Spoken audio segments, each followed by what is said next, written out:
चालाक खरगोश और मूर्ख शेर। एक घने जंगल में एक बड़ा और ताकतवर शेर रहता था।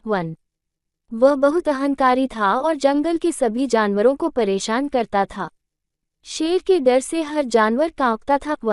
एक दिन जंगल के जानवरों ने एक सभा बुलाई। उन्होंने इस समस्या का हल निकालने का फैसला किया। एक बूढ़े और समझदार खरगोश ने एक योजना सोची। अगले दिन जब शेर शिकार पर निकला तो खरगोश उसके पास गया। खरगोश ने हाथ जोड़कर कहा, महाराज, मैंने आपके लिए एक स्वादिष्ट भोजन की व्यवस्था की है। लेकिन रास्ते में एक दूसरा शेर मिल गया जो कह रहा था कि वह इस जंगल का राजा है। ये सुनकर शेर आग बबूला हो गया।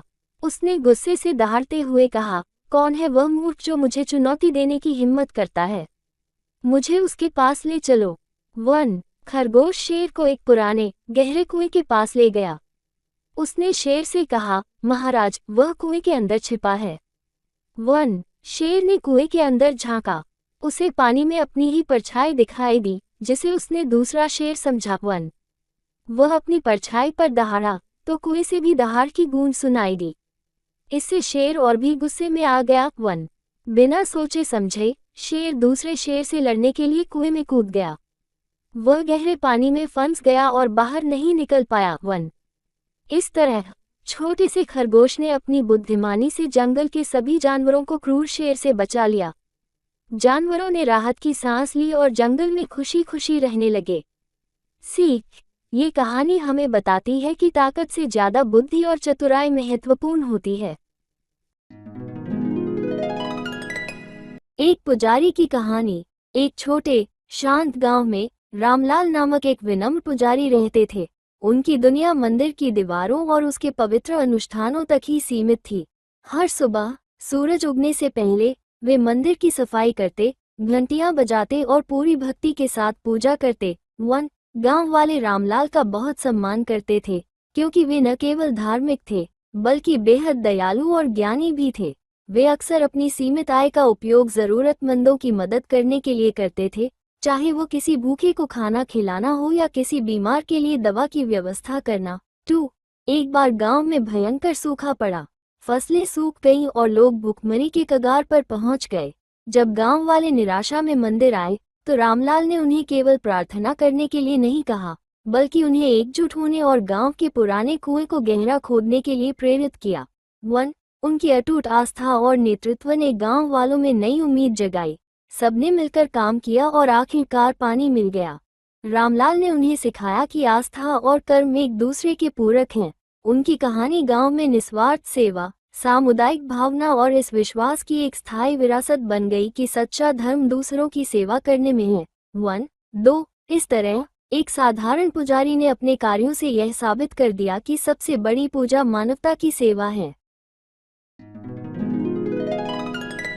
मेहनत का फल। एक गांव में रोहन और सोहन नाम के दो पड़ोसी थे।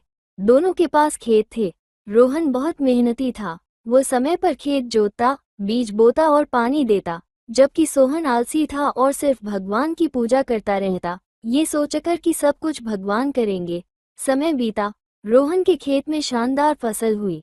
लहलहाती फसल देखकर सोहन हैरान रह गया। उसने रोहन से पूछा, मैंने भी तो पूजा की थी, फिर मेरी फसल क्यों नहीं हुई?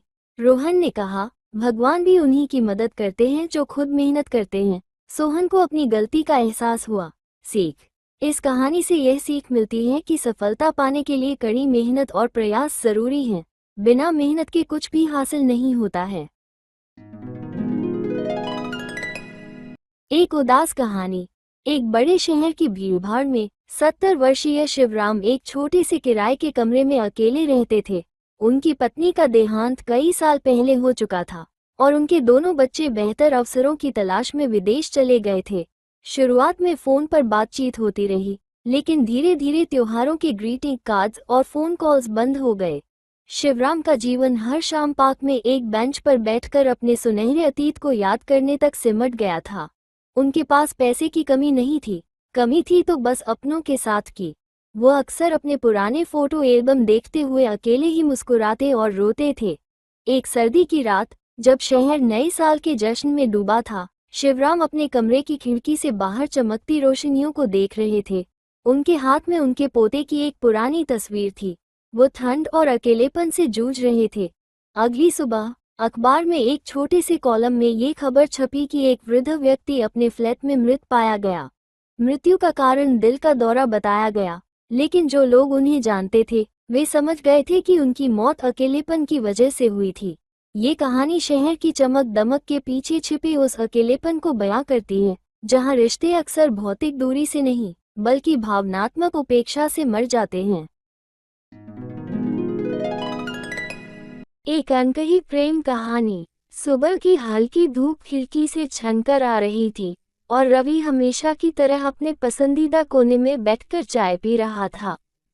सामने की मेज पर बैठी वह लड़की नेहा अपनी किताब में खोई हुई थी। रवि रोज उसे देखता, उसकी सादगी और शांत स्वभाव पर मोहित होता जा रहा था। कई हफ्तों तक ये सिलसिला चलता रहा।